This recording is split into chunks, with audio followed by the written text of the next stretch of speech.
Hi, welcome to Arizona Short Sale Blog. I'm Daryl Lund with Adam Lee and Ryan Melville walking into the picture.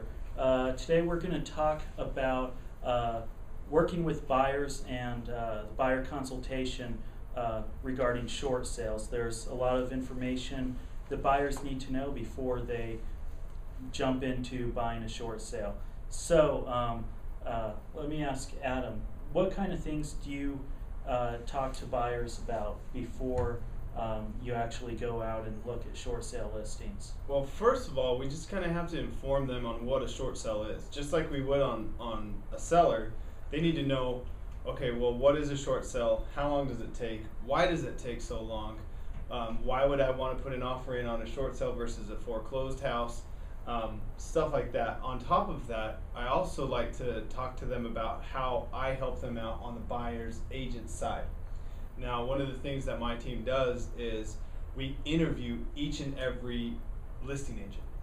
And I know that sounds kind of cumbersome. You guys do the same. What does that interview process look like? What sort of some questions you're asking? Well, first of all, is I look them up on the MLS, the multiple listing service, and you can see how many deals they've done. Mm-hmm.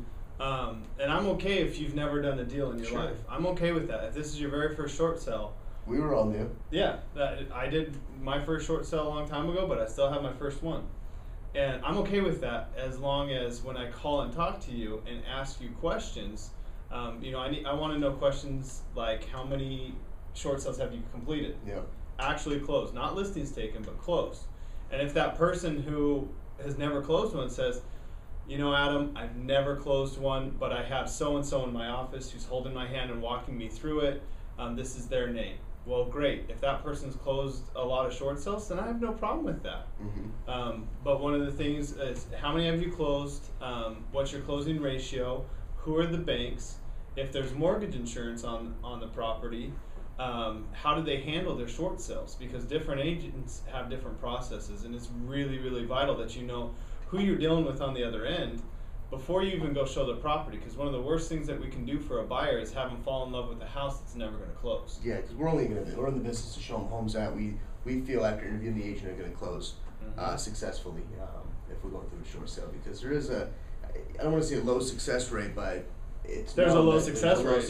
Especially the variable is a lot of times a listing agent. It's not the bank. Mm-hmm. It's a matter of what kind of mindset does the listing agent have.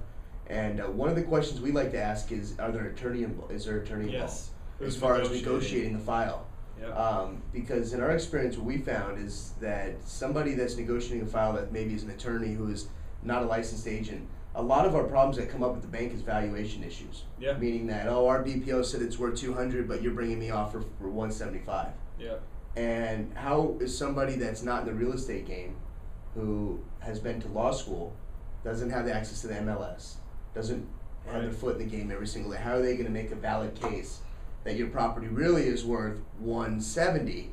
That the bank should feel happy with their offer of $175. Right. Instead, and ultimately, who's the fiduciary duty with? We're with the seller. It's not the attorney and the seller. Right. I mean, and you want to know that up front, and your buyers need to know that up front too. And that's what happens on the buying side of it. Is a lot of it's out of the buyer's agent's hands. And that's why I love when I'm representing a seller and I'm the listing agent, I love it when a buyer's agent will actually call me up and interview me. I want to work with that person so bad. Yeah. Because I know who I'm dealing with on the buying side too. And they've been there. Mm-hmm. This isn't their first rodeo. Yeah. And I mean, it's absolutely imperative. One of the big oopses or misses, if you will, is showing people properties, putting an offer in on that property, and then next thing you know, you're 6 months into it, and they're just now getting a negotiator, or they've rejected the offer, and you don't know how that agent escalates. That's another thing that I ask is, hey, how do you escalate the file? Yeah. Have you dealt with this bank before?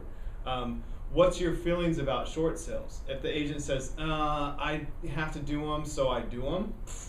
Sure. Forget that. They may close them. Even if they have a decent close rate, that's tough because you don't know. Our mindset is, I live for these things, and I will do anything to close them. So you want someone on the listing side. Yeah, anything legal. Yeah, anything legal. Yeah, anything legal. Let me ask. I'm gonna pose this question to Daryl. When you're sitting with the buyer, you're sitting in your office here, beautiful Tempe, Arizona, Keller Williams, and they come to you and say, "Listen, Daryl, I have to be out of my apartment. My lease ends in 3 months. I have to be out the end of October." And we're sitting. They're in our office. Let's say August 1st. End of October's right around the corner. What are we not doing? Most likely not showing them short sales unless They're not gonna. The chance of it closing in the amount of time.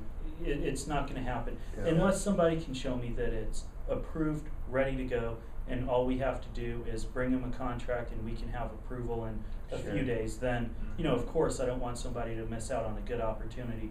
But generally speaking, no. A short sale's not going to be in your best interest. Okay, now we talked a lot about short sale. I know this is a short sale blog, but I'm sure we got some buyers out there that watch it that maybe want to buy a foreclosure. They maybe not want a short sale. They don't have time to wait the 3, 4, 5, or 6 months that sometimes a short sale takes. One of the strategies that the Melville team uses, and I'm sure you guys use the same thing, is we utilize the MLS to its fullest potential. Meaning, when a property is put on the MLS by another agent, the buyers in our system who have met that criteria of that home are instantly notified that day. Right. It's not instant, I don't want to say instant, but let's say it's listed at 4 o'clock on a Tuesday. That night you're going to get an email saying that, this home has been listed that matches your criteria, and take a look at it. Because I know in the bank-owned world, they go very, very fast. They're usually priced very good. They usually come on at the bottom of the market, and a lot of times we've been in a situation where they get bid up. Now, Oh, yeah. you have to be in that position to get that property. So if you're getting listings maybe every week or every 2 weeks, or maybe you get it every the first of the month, chances are you've missed out on the best deals. And why, if the home is sitting there for so long, right? I mean, there's obviously other people don't want it. They've taken the ones that they really want. Now you're left with the ones that have been picked over. So Yeah. it's important to use the MLS like all of us use here. When you do meet with us, we get that criteria, we put it into the MLS, and we notify you twice a day if we need to. Well, and I just think, to wrap up this video, is just to I don't want to beat a dead horse, but the importance of having a buyer's consultation. Yeah. When you're buying a property and you happen to, even if you're working with a different agent, it's important that you meet with them in their office. You have a sit down before you're jumping in the car, going and looking at properties, because you're putting the cart before the horse. Yeah. There's a lot of things that have to happen in order to have a successful transaction that you're going to be pleased with your agent. And I Right. think that's why a lot of people are dissatisfied with their agents, is because they didn't have that consultation and they didn't set the expectations From the beginning. right up front at the beginning. Yeah, and we like to do this in our office. Like I said, we're over here in Tempe. We all have our own offices over here. Really nice setup. So come visit us. If you're out of state, because I know Daryl and I, we work Right. with a lot of out-of-state buyers, especially a Right. lot of them from Canada. That's probably not an option at this point. Unless you want to fly down, we're more than willing to pick you up at the airport, and we got some good deals with the airlines. But if you would like, I mean, when we get a website registration, we try to do the buyer consultation over the phone. Right. We set aside anywhere from 15 minutes, and I've had it go on for a couple hours because what we find out is people that are not from here, they have a lot of questions. Right. I mean, they don't know what to do. They say they want to live in Phoenix.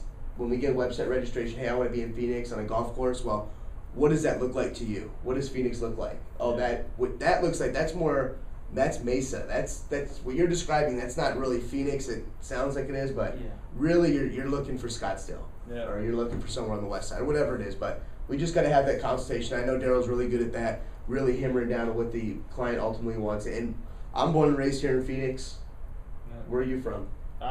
Mesa, and then moved up to Pine Top. So this guy's from Arizona, and he's born and raised here in Arizona. Started up in We know Flagstaff, it. so we know the area. The three of us, we know the area pretty well. So Oh, yeah. you want to wrap it up with that? Yep, let's wrap it up. Thanks. Cool. Thanks, guys.